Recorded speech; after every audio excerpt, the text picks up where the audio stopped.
안녕하세요. 뉴스에선 전부 다 말해주지 않는 부동산의 비하인드를 알려드립니다. 뉴말부입니다. 최근 정부가 청약제도를 대대적으로 개편했습니다.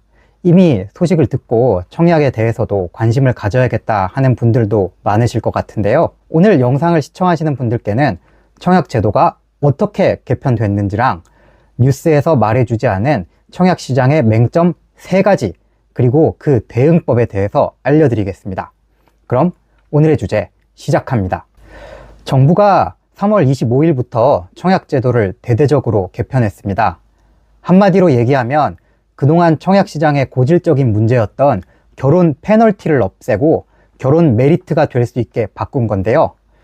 일단 출산 가구에게 청약 당첨이 보다 나아질 수 있도록 공공, 민간 분양에 할당되는 물량을 늘렸습니다.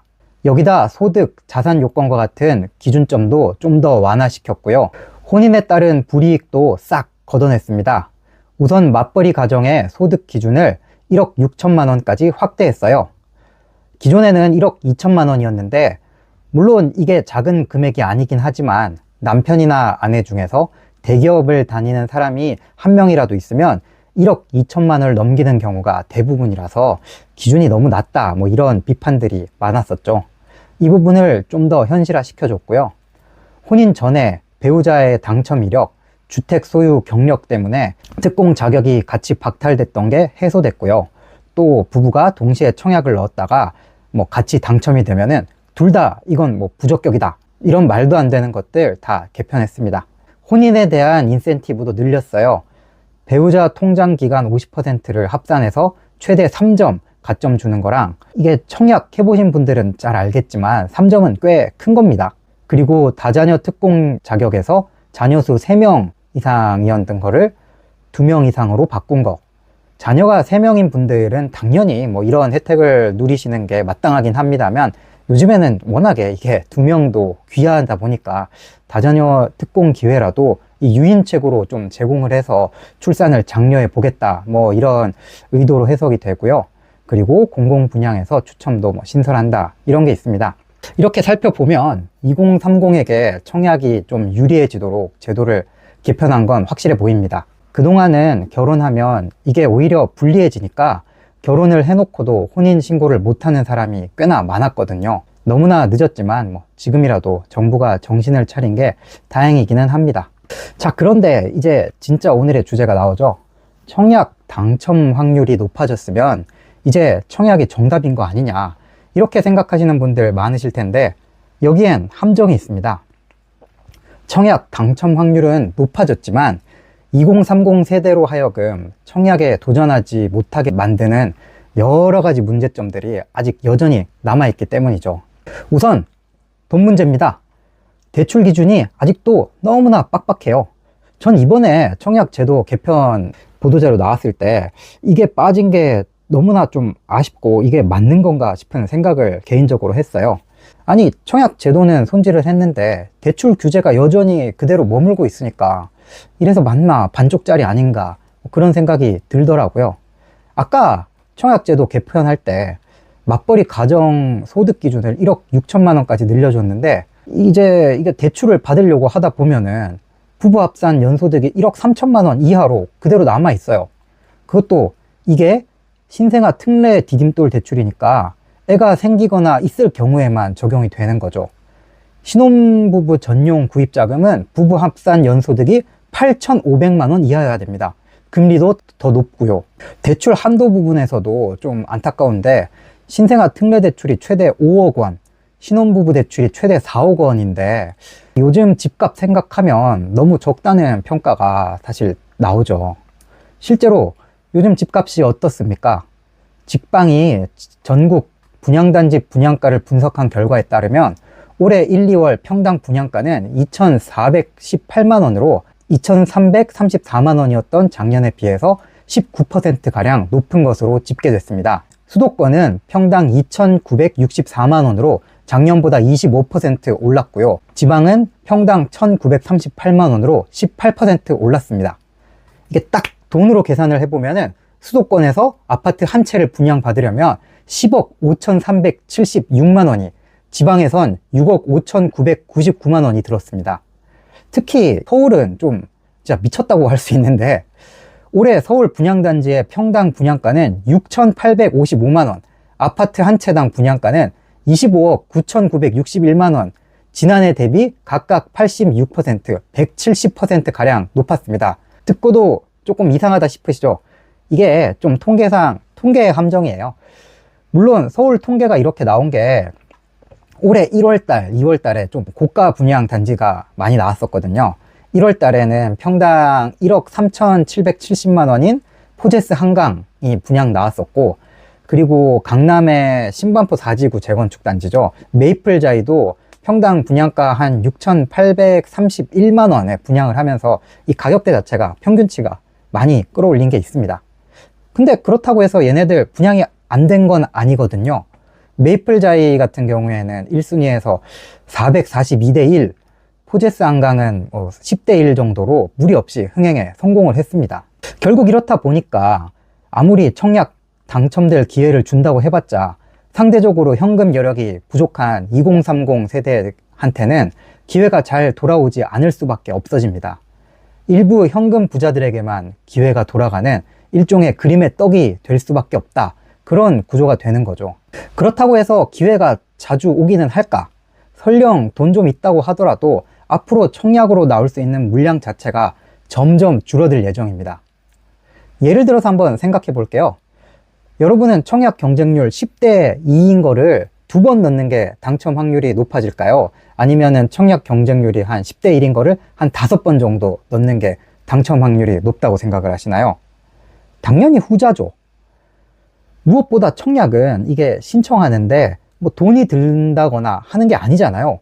넣었다가 떨어지면 뭐 다시 넣고, 또 떨어져? 그럼 다시 넣고 하다가, 그러다가 언젠가 당첨이 되면 내 집 마련을 할 수 있다. 이게 청약의 장점인데, 문제는 앞으로 청약에 나올 수 있는 물량 자체가 확 줄어들 예정이라는 겁니다. 지금 보시는 이 그래프는 국토부의 인허가, 착공, 준공 현황 통계인데요. 이걸 먼저 이해를 하시려면은 인허가랑 착공, 준공이 어떤 개념인지부터 아셔야겠죠. 자, 얘네들은 아파트가 지어지는 절차를 말합니다. 여기 인허가는 이 사업 시행자가 지자체를 찾아가서 인가, 허가를 받는 행정적인 절차를 말씀드리는 겁니다.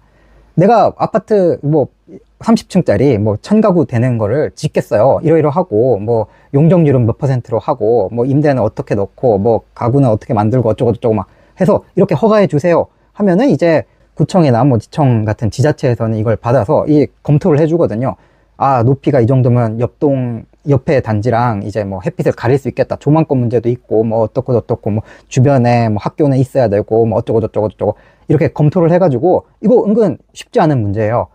이렇게 검토를 해서 잘 되겠구만, 한번 해봐, 꽝꽝 도장 찍어주면 이게 인허가가 났다고 하는 겁니다. 그러면은 이제 착공 단계로 들어가죠. 착공은 이제 실제로 인부들이 투입이 돼서 삽을 뜨고 중장비 가져와서 막 퍼내고 철근 받고 하는 공사를 이제 시작하겠다. 이게 착공을 말합니다. 이걸 지나서 이제 준공이 되는 거죠. 준공은 실제로 건축물을 다 지었다, 공급이 완료됐다, 집에 들어간다, 바로 이런 상태를 말하는 건데요. 자, 이제 다시 봅시다. 파란색이 인허가, 주황색이 착공, 회색이 준공을 말합니다. 통상적으로 인허가 기준으로 한 3에서 5년 뒤, 착공한 뒤에 한 2, 3년 뒤에 아파트 입주로 이어진다고 봐요. 보시면은 2015년부터 2022년까지 주택 인허가 물량이 평균 52.4만 호, 착공은 44.2만 호, 준공 42.8만 호 수준인데요. 변곡점이 오는 게 2022년부터 작년이죠. 작년 기준으로 인허가 실적이 38.9만 호, 착공 실적은 20.9만 호, 준공은 31.6만 호 수준입니다. 연평균이랑 비교해 보면은 인허가가 74.2%, 착공은 47.3%, 준공은 73.9%로 착공 실적이 상대적으로 크게 저조해진 상황이고요. 이게 그럼 어느 정도냐? 얘랑 비슷한 때가 글로벌 금융위기 터졌던 2008년입니다. 전 세계에서 난리가 나고 우리나라가 망하니 많이 막 하고 있던 바로 그때였죠. 수도권으로 좁혀서 봐도 상황이 좀 심상치가 않습니다. 2005년부터 2022년을 기준으로 수도권은 연평균 인허가가 26.2만 호, 착공은 22.3만 호, 준공은 21.5만 호 수준이었는데요.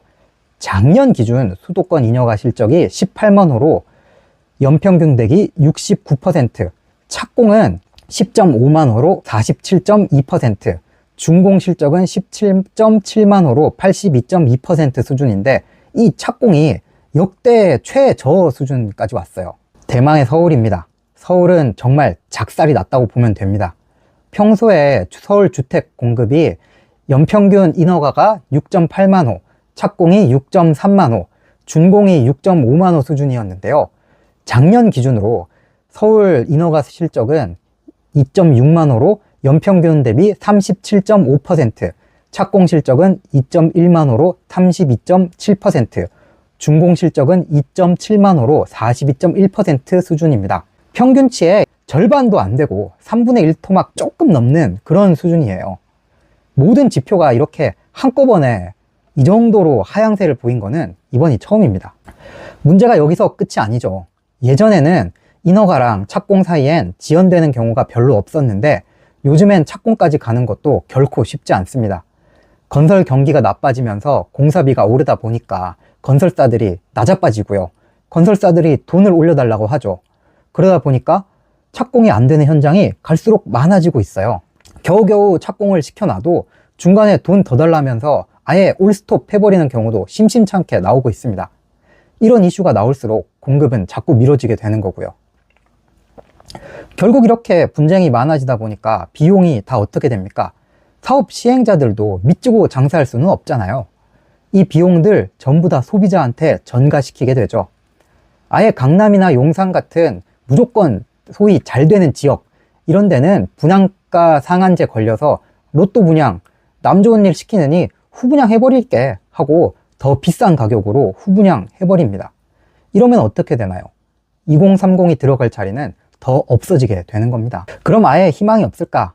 아닙니다. 공급난이 본격화되기 전인 올해까지는 그래도 비교적으로 물량이 좀 남아있는 상태입니다. 이건 제가 직접 취재해서 가져온 자료인데요. 청약제도 개편 이후에 4월부터 연말까지 분양 물량을 작년이랑 올해랑 비교해 본 겁니다. 여기 왼쪽 보이시는 게 전국 분양 물량이에요. 작년이 18만 5천여 세대였는데 올해는 17만 7천여 세대 정도 됩니다. 여기 오른쪽은 서울 분양 물량입니다. 2만 3천여 세대였고 올해는 2만 2천여 세대 정도로 한 1000세대 정도 줄었죠. 전반적으로 물량이 작년보다는 좀 줄어들긴 하지만 물론 작년도 물량이 예전에 비해서는 많이 줄었었던 상태이긴 해요. 하지만 이제 내년 이후부터 물량이 더 급속도로 줄어든다는 걸 감안하면 청약을 노리시는 분들한테는 올해 나오는 분양 단지들 눈여겨보시라, 이걸 좀 추천드리겠습니다. 물론 이것도 계획, 예정되는 물량이지 부동산 시장이 별로다, 공사비 분쟁 때문에 사업 안 해, 착공 지연돼, 이렇게 하는 사업장 나오면은 얼마든지 더 미뤄질 수도 있는 거고요. 그렇게 되면 청약 기회도 점점 더 줄어들게 되겠죠. 자, 그럼 정리해 보겠습니다. 첫 번째, 청약제도 개편으로 2030의 청약 당첨 확률이 높아졌다. 이건 분명한 사실입니다. 청약 당첨 확률은 높아졌어요. 두 번째, 그런데 여전히 대출 규제는 빡빡하다. 소득 기준이라던가 하는 이런 요건을 좀 더 완화해 줬으면 참 좋았을 텐데 참 아쉬운 상황이고요. 현재로서는 이게 대출 한도를 좀 더 높여주고 금리를 좀 낮춰주지 않는 이상은 자금 여력이 없는 사람들에게는 불리한 시장인 건 맞다. 세 번째, 분양가는 계속해서 오르고 있고 앞으로 더더욱 오를 예정입니다. 마찬가지로 현금 여력이 있는 사람들에게 유리한 시장이라는 거죠. 네 번째, 램프의 요정 지니가 나타나서 하루아침에 집을 막 뚝딱 지어주지 않는 한 내년부터 한 2, 3년간 공급 부족은 기정사실화되어 있습니다. 청약을 노리시는 분들은 그나마 남아있는 올해 좀 물량이 남아있으니까 잘 주목해 보시라, 이렇게 추천드리고요. 이런 상황이기 때문에 저는 꼭 청약만이 답이다 라는 생각은 하지 않아요. 이런 생각을 하고 있으면 조금 리스크가 있다고 오히려 생각을 하고요. 물론 청약 제도가 이번에 대대적으로 개편이 되면서 2030 그리고 출산을 하는 가구한테 유리해진 거는 팩트입니다. 사실이에요. 하지만 이것만 계속 노리다 보면은 시간과 기회적인 손실이 클 수 있다는 거죠. 일단은 청약 시장을 예의주시하시면서 그와 동시에 뭐 경매라던가 급매물 위주로 시장을 좀 살피고 기회를 잡아보는 것도 나쁘지 않아 보이고요. 아니면은 이게 분양권이라던가 입주권 뭐 그런 것도 너무 이게 비싸면 안 되겠지. 이게 가격대가 맞다면은 경쟁력이 나름대로 있다고 저는 개인적으로 생각합니다. 즉 시장을 좀 넓게 다양하게 이렇게 살피면서 기회를 두루두루 보시라는 게 중요하다는 거죠. 청약 좋아졌다고 청약만 난 무조건 청약이 답이야 이것밖에 없어 하면은 골로 가기 쉽다 이겁니다. 제가 준비한 영상은 여기까지고요. 이 영상이 도움이 되셨다면 구독과 좋아요로 응원해 주십시오. 영상을 만드는데 정말 큰 힘이 됩니다. 그럼 다음에 만날 때까지 모두 안녕.